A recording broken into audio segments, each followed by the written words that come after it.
third position to 100. Okay. Now collapse the output. Okay. So if you're clear, then we can move for the next data type. Okay. Go to variables in the bottom. In the bottom, when I say variables, it's here.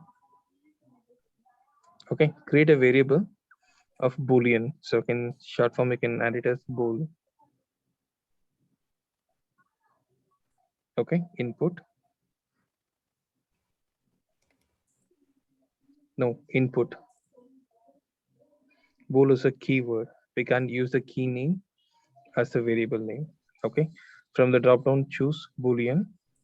So Boolean can store only two values, true or false. And mainly we will be using this output result for the condition statements like if condition, while, do while, where the conditions, whichever that comes into the picture, so the result has to be either true, false. Based on that statement only, it will be working on. Okay. It can use only true or false, not more than that. So for this Boolean value, you should always define a default value according to the logic that you're building on. Okay. So next one is we're going to see how to store a value in a dictionary. So dictionary is similar to array. That means it is a collection only, but it works in the pattern of key and value. Suppose key, if I give name, the value will come as Logan. So I'll say ID as a key. It will return me the ID value 123 like that. Okay, but the assigning and initialization is different from the other variable data types which we have seen. So now create a variable dic input. So go for browse for types. So this data type wouldn't be available until you use it for the first time. So go for browse for types. So type dictionary. So this plays a major role when you're working with the RE framework. That means Robotic Enterprise Framework. Okay. So it should be under system.collections.generic. Can you see? Yes. Click on that. Below to that. So wait. Don't do anything. Just click on that. Now we have to choose what data type is the key and what data type would be the value. Okay. So choose from the drop down string as the key, the left one, the left combo box, first one as string, and the right one as object. Okay, click OK. So object is also a data type, whereas without initialization, it can accept any values. It's like what I can say, it's like a common value. You can store any values to that and access the same. Okay, so now we have declared it, but we have to initialize in order to store the values. For that, what we have to do is drag and drop assign activity to the end of the page. Vijay, drag and drop assign to end of the page. Okay, in the left side, declare dic input. So in the right side, new space new, type new space dictionary,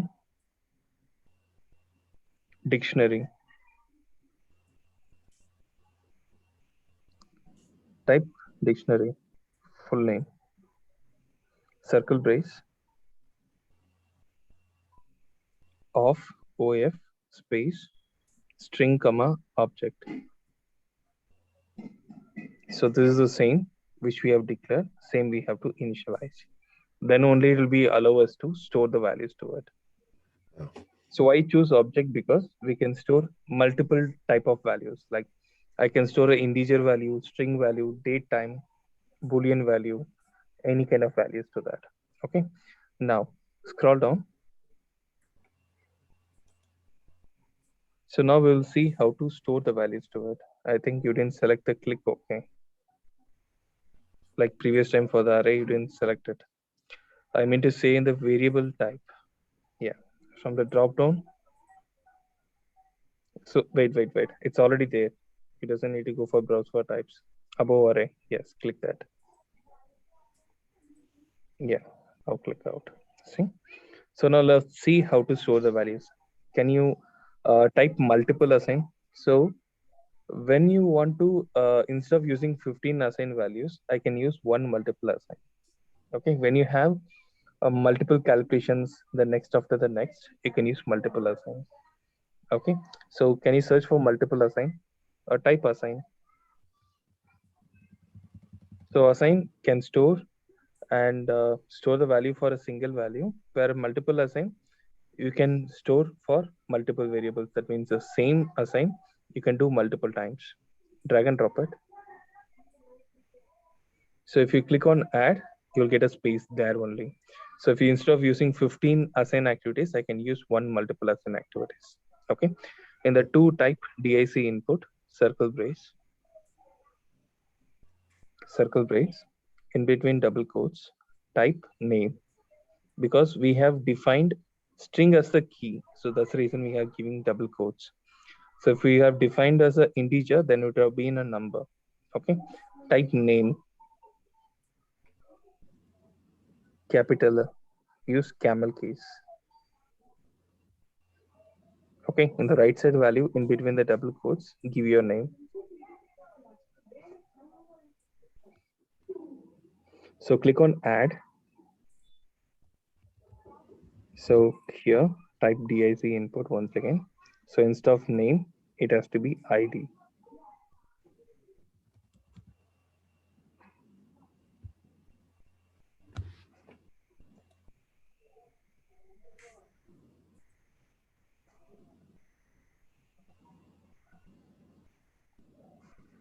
Okay, so here just type 123. Okay, click on add once again. So DIC input, instead of ID, give it as status or DOB.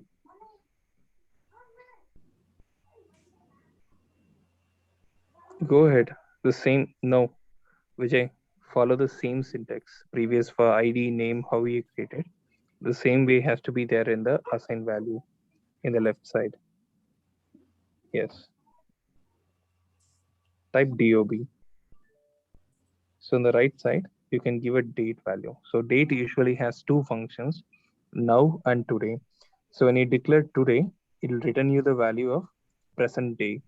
Same thing if you use now, which will return you the present date and time. So type NOW. Okay. So now click out. So now drag and drop right line below the multiple assign.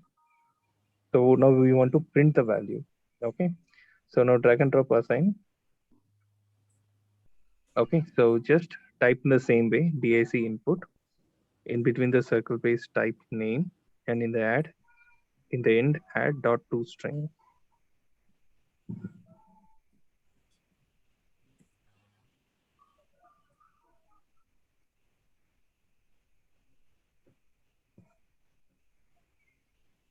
Okay. In between the double quotes, you have to give. Okay. So now when you run it, it'll print Vijay. Same if you type ID, it'll print 123. Same if you give DOB, it'll present the present date and time, what was stored into that. So in this way, the dictionary will be used. So instead of using the index numbers, if you use the name, it'll be easy for us to remember and easy for us to grab the things faster. So for that purpose, we use this dictionary. And RE framework, this plays a major role on that. Is clear? Yeah.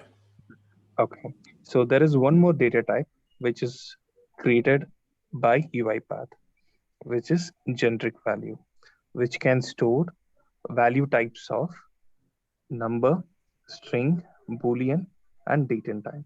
These four data type values can be stored in that one at a time. Okay, like how I created an object and I was able to store string, number, and this. Same way it can store in that one. And even I can perform the calculations according to that. So type GEN input GN input. So from the drop down, go for browse for types and type generic value without space. This variables you can create it for a temporary ones, like when you wanted to do some temporary calculations during your loops, conditions, or logic that you're building up.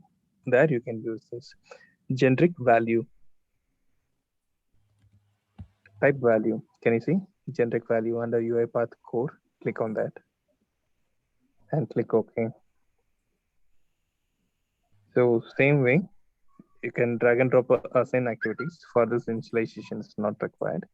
Drag and drop a assign activity. In the left side, give gen input, and the right side, store a number value. So for printing this, you have to use .toString in the end anyway. Okay. So remove 888 and in between double quotes, give a number value. Sorry, name value there. Just store a string value. Yeah. It can store. Click out. Yes. So now store a Boolean value like type true. Remove hey and then store true.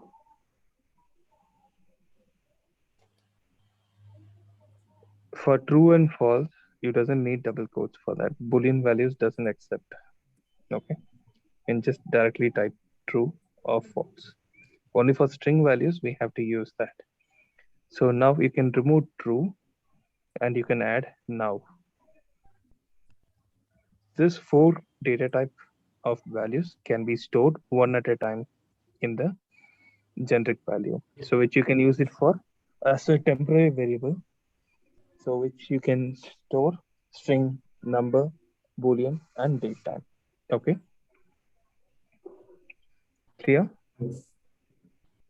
Okay. Save this and go to the project. Create a new sequence under, go to project. Yeah. Under create a new folder, loops and conditions. Add folder or type loops and conditions.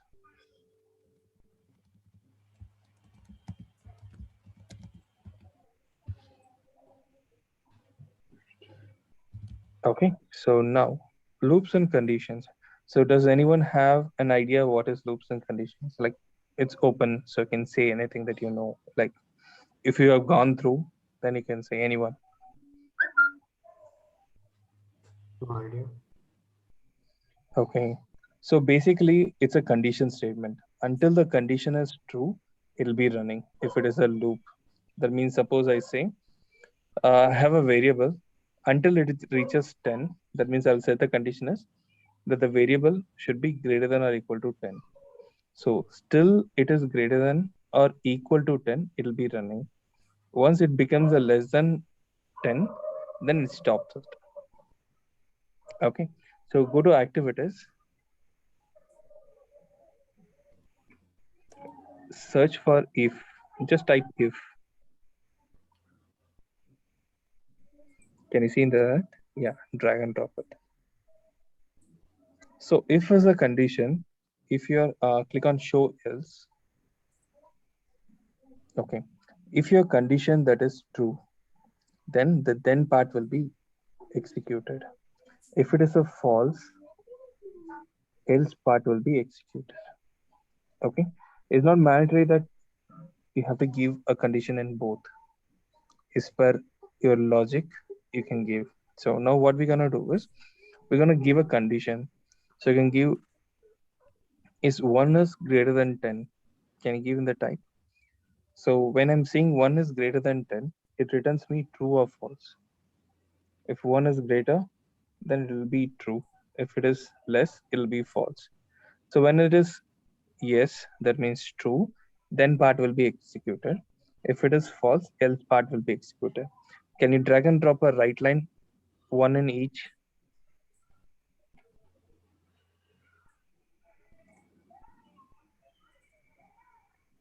Okay, give a message and run it. I'll be back in a minute. Got a call.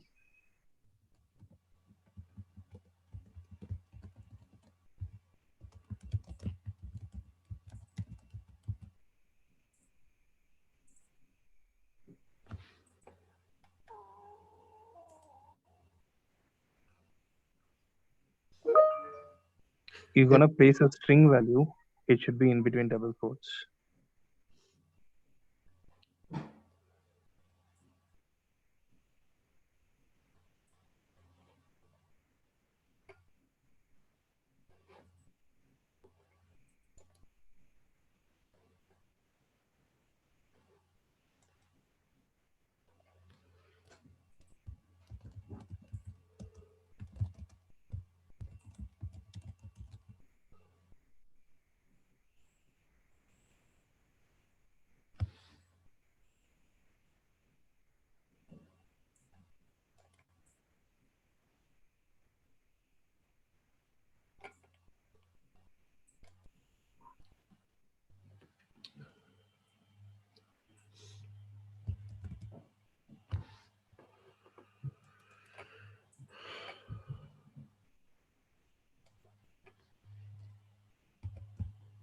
So got it?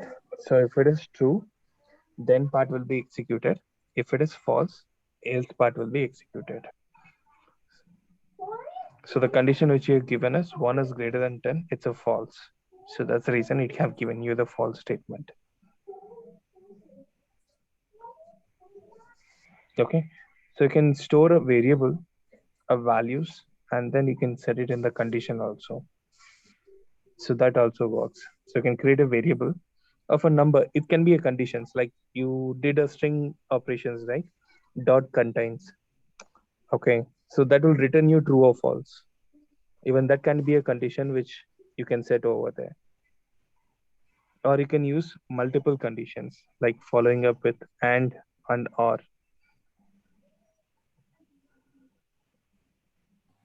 What was the, Yeah, Thomas. what did you drag in under the then and else? See, it can be a block of code that you can be executed. Suppose I'm looking for a value, a location based on a location. It can be America, it can be UK. I'm giving a condition that if it is America, okay, then part of the code will be executed. Where I'm doing a certain part of calculations or string manipulations, whatever it is, that part of the code will be executed. I know only those two regions are available. So if it is not US, it'll be UK. So the else part will be executed based on the alternative side of that. Okay. So if my value is US, then part will be executed. If it is not, of course, it'll be an else part. Yeah, I understand that piece. I'm not seeing the then and else. I only see the then and it says drop activity here. Mm-hmm. Okay, let's do one thing. So Vijay, can you, in the variable name, you can give it as location. Type it as location. Use always a camel case. The first letter has to be capital. Okay, in the right side default is there, right? In between double quotes, give London.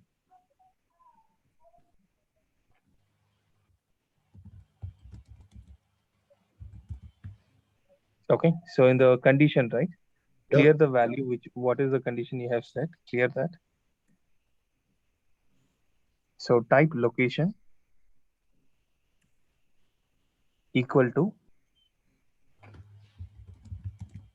in between double quotes, type London.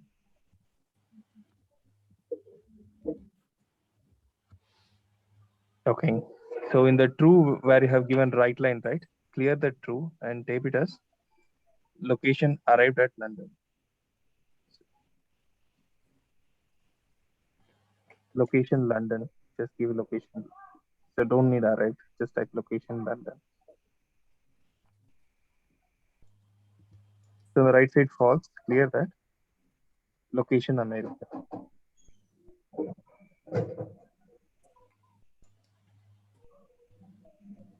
So now run the program. So if my location value is London, then the left side part will be executed.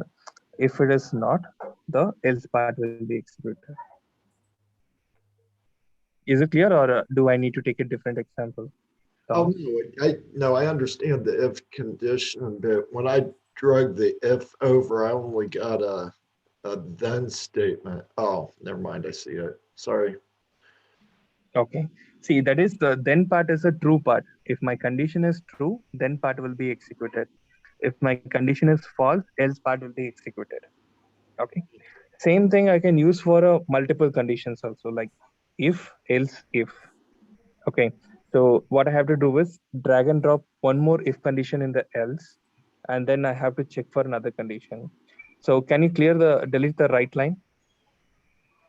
Click on right line, Vijay. Delete it. Now go to the activators. So I want to check two values. After that, I'll give the default value. Okay. So drag and drop a if, which is already there in your recent. Can you see?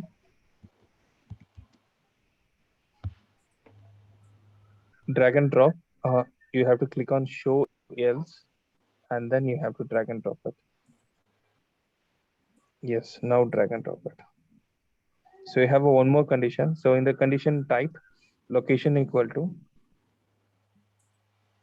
In the condition type, location equal to.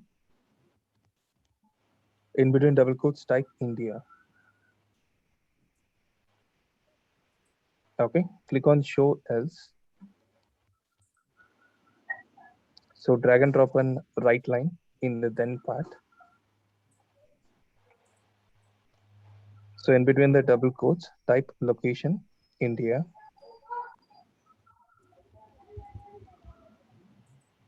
So on the right side, drag and drop a right line and give in between the double quotes as location unknown.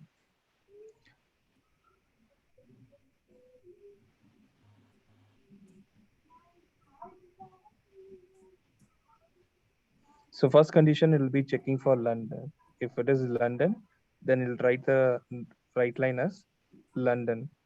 So next, if it is not London, we'll check for India. If India is not there, it'll be coming back to the location unknown. Is it clear, Thomas? Yes. Okay. So the same way you can use multiple if else if based on the logic required for us. Okay. So you can run and check this. So it'll be printing location. So you can change the value of the location and then you can see the output results changing according to that.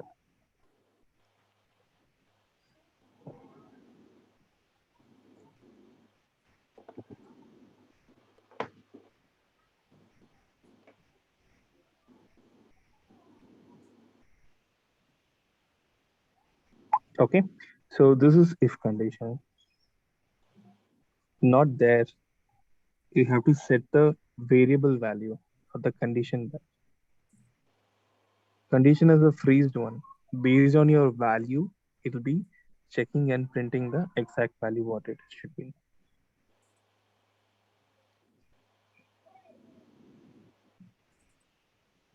Okay, so you doesn't need to change that, Vijay. So you are checking the condition. The condition is freezed. The value may change, not the condition. Okay, now run the program. Got it? So if any other location name you have defined in the location variable, then it will be printing as location unknown. Clear? Any doubts from others? A quick question. So what's the difference Yeah. between right line and message box? Because both of them give that information, right? Yeah, message box you'll be getting in a pop-up. So every time you have to keep clicking the OK. Okay.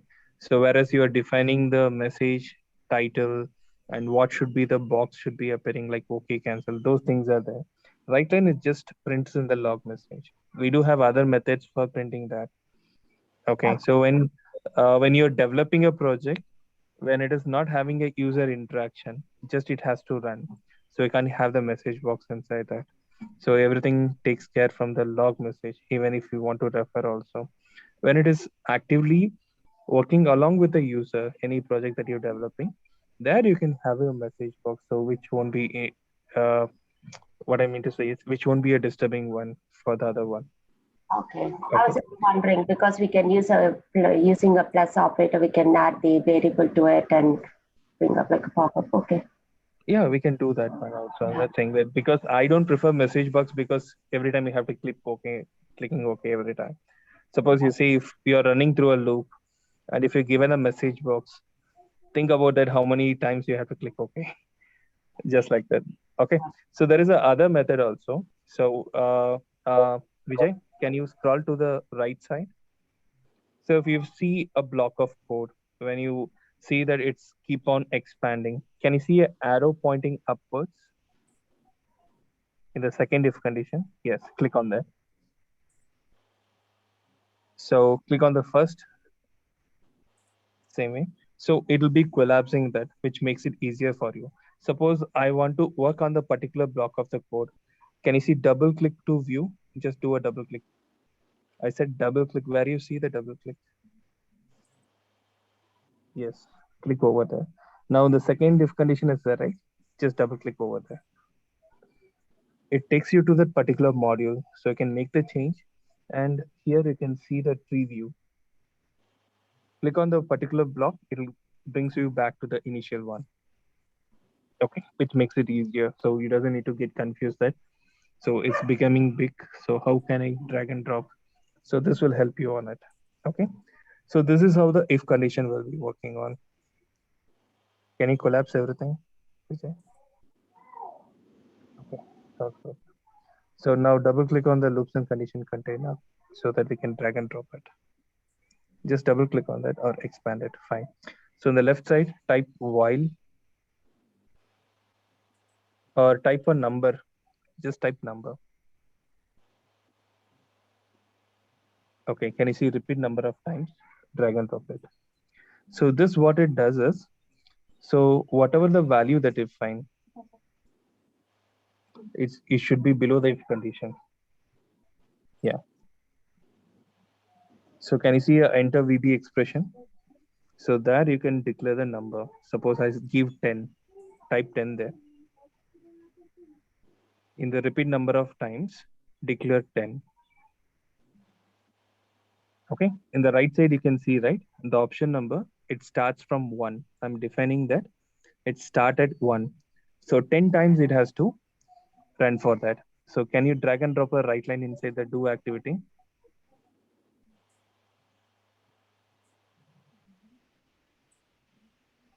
So you have to expand it.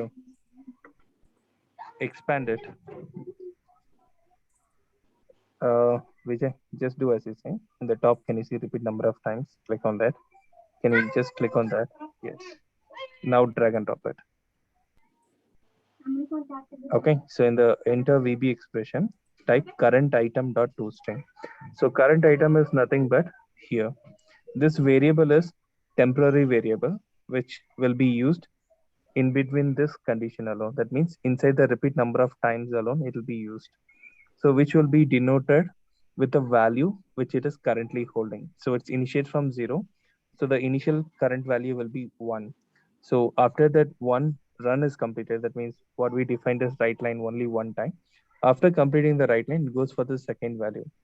So when it is coming back once again, the current item value becomes 2. So it is a current item is an integer value. So it has to be declared with dot toString in write line. Dot toString. Okay. So now right click, repeat number of times and run from this activity.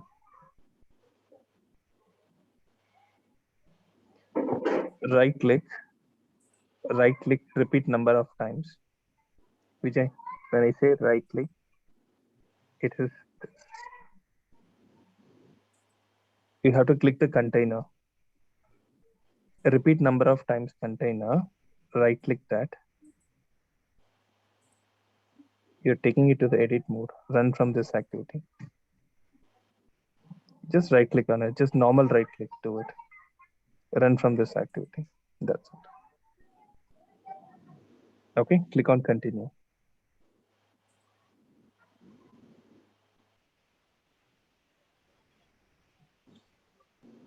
Okay, 10 times it made a run. So it's a loop. We are defining the time there. So how many times it has to run based on this, it's running that. Is it clear? Yes. Okay. So same thing, you can even use it for the array to print the values. Okay, so what you can do is in the variable, create an array variable. So ARR input, small ARR.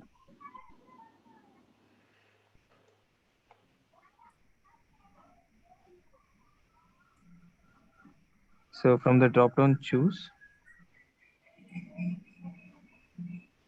array of t and choose string this time. Let's see how to declare the values in the string. Click OK. Drag and drop a assign activity above the repeat number of times. Okay, so on the left side, declare the variable name.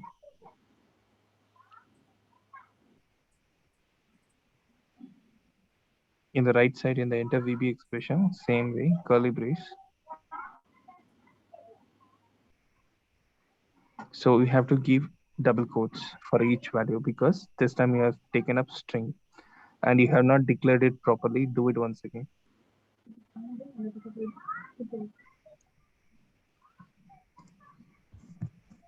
I mean to say in the below variable data type, you didn't declare it properly.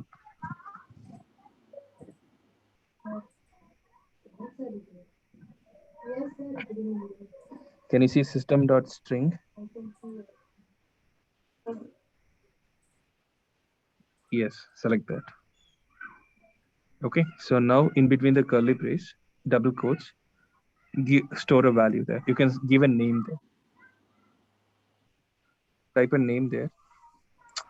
In between the curly brace. Yeah.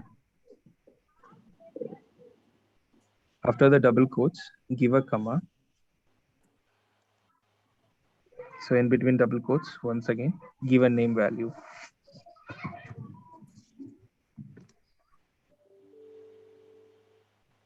Okay. After the double quotes, give a one more double quotes and give one more value there.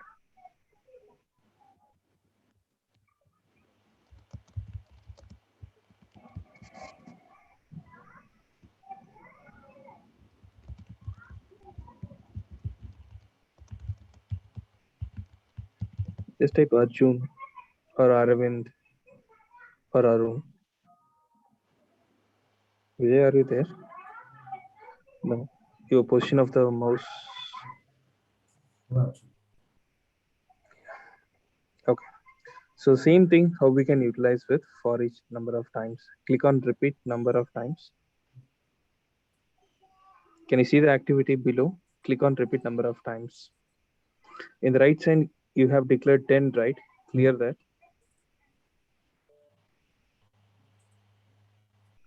In the right side, repeat number of times is there, right?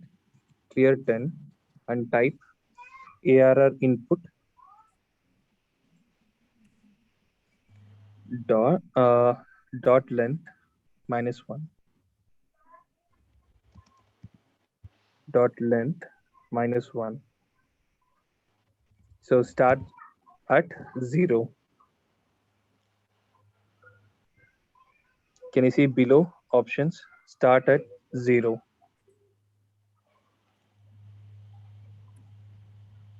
Okay, in the right line is there, right? Clear the value which you have given. Current item dot to string. Clear that and declare the array input. Circle brace. Current item.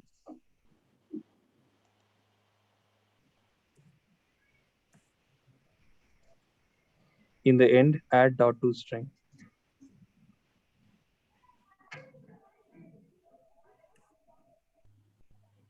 So once again, run from this activity.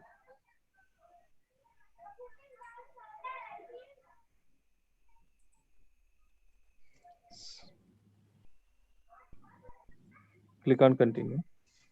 So what we're doing is, as the index value starts from 0, what we are doing is, whatever the value -1, I think then we have to store it in a variable and declare it. Stop the process.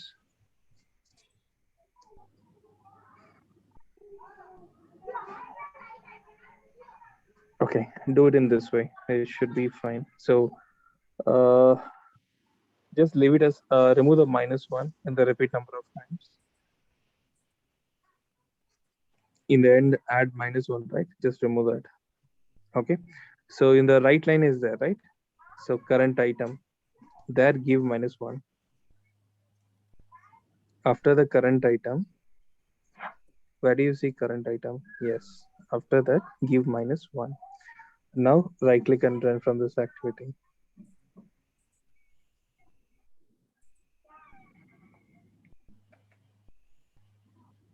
Click on continue.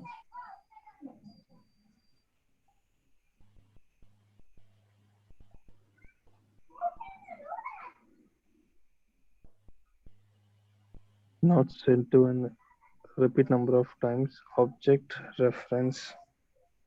Stop the process. Shouldn't be showing as an error. Go to the properties. Initialize with 1. Leave 0. Remove 0 and initialize with 1. Start, right? Yeah, start it. Now run it.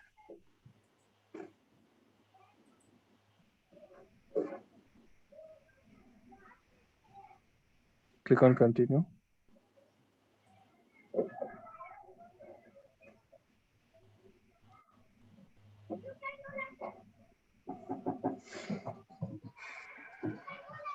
It shouldn't be right. Array of int. Click OK. So says repeat number of an object reference not set to an instance of an object. Everything is declared properly then. Okay, because it has to be start from the assign activity. Yeah, that's correct. Stop it. The assign activity is there, right? Wait. Assign. Yes, right click there, run from this activity because we are accessing the array. So the array value has to be there, right? Without that, it won't be able to run it. That's the reason, nothing else. Click on continue. Now it should be running. Okay. I think we missed that one. That's the reason. Okay. So there is another for each one is there, similar to it. So can you search for each? The same loop which we have tried with for each number of times, we're going to use this one for each. Yes, that's the one. Drag and drop above the repeat number of times.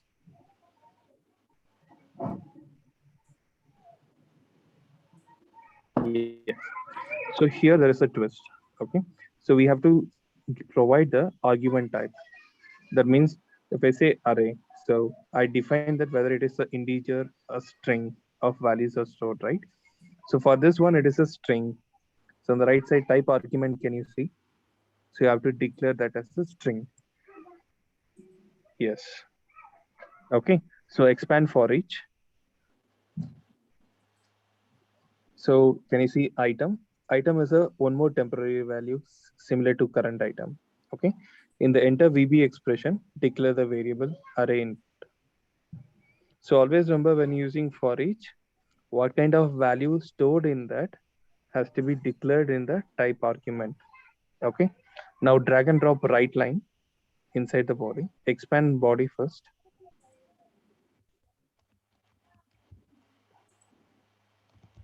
Yeah. Now drag and drop right line. So this one, it doesn't need to struggle that much. So that means item is the value each time it will be accessing each value. So just give item dot toString.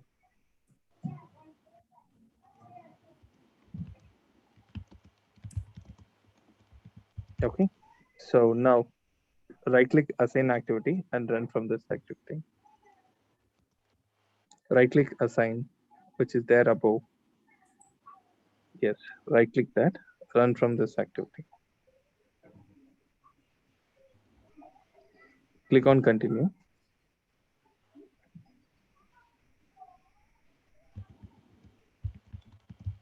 Okay.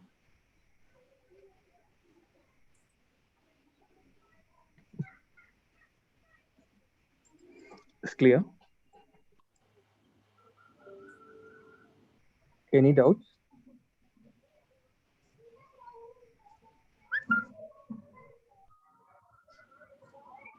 Any doubts from anyone? No.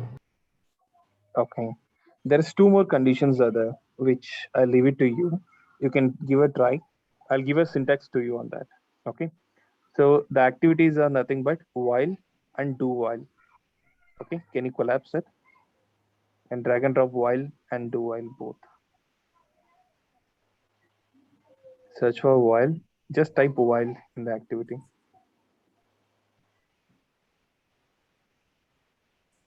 So drag and drop while.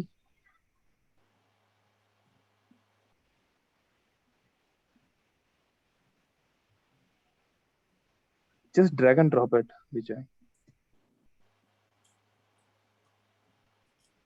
Just double click on that.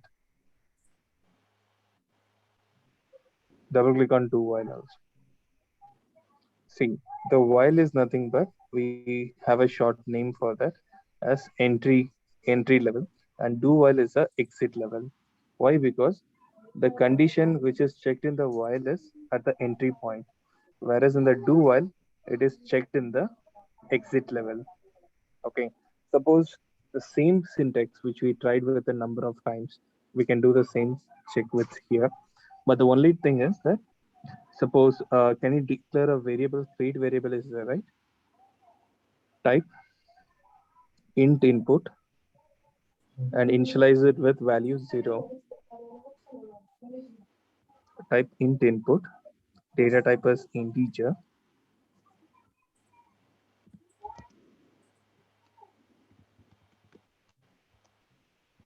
Okay, initialize it with value 0. Okay, so in the condition type int input less than or equal to 10. That means the int input has to be, value has to be less than or equal to 10. If it is greater, that means the condition fails and the loop value will be coming out of it. Okay, so less than or equal to 10, and drag and drop a one right line below to it, drag and drop a assign activity inside the body. You have to expand the body.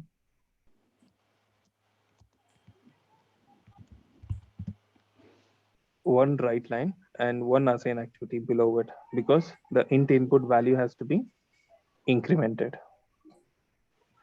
Okay, so in the enter VB expression type int input dot toString.